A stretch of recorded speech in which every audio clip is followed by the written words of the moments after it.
Thank you for joining us for our First Baptist Norman Midweek Devotion. As I considered what to share today, I thought about what God has been teaching me during this time. One of my biggest struggles has been adapting to the more obvious level of uncertainty and constant change. We went from spring break expectations of time with family and soccer to cancellations of all travel and family visits, along with worship and school closures.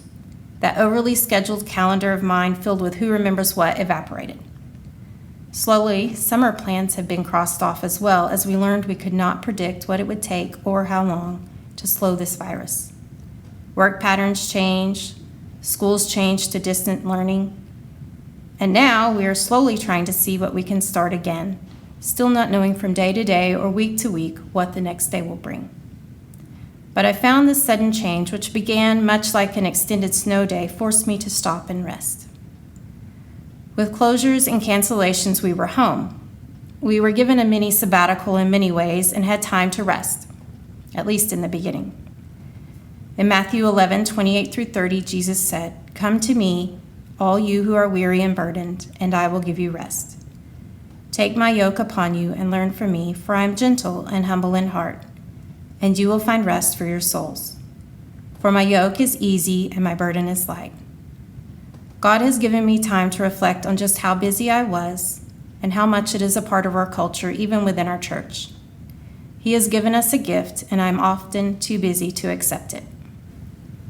I also began to see, despite the worries and fears surrounding us, spring came anyway.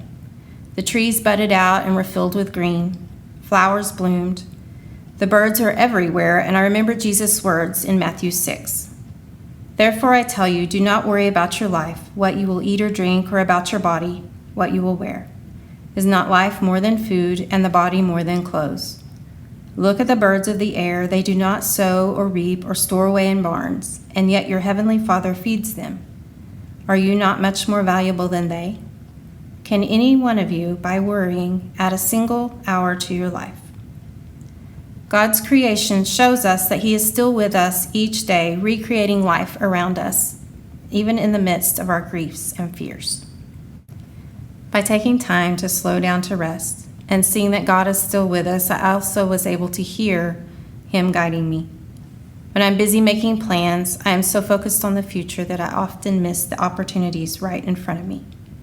I now know that I cannot plan much farther ahead than a day or two, and I look to see where God is at work around me, to the people that God places in my path that day.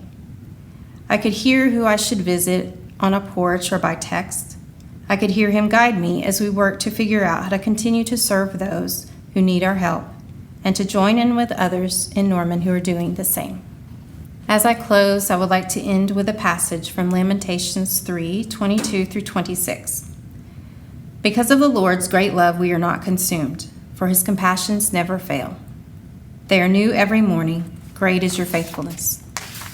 I say to myself, the Lord is my portion, therefore I will wait for Him. The Lord is good to those whose hope is in Him, to the one who seeks Him.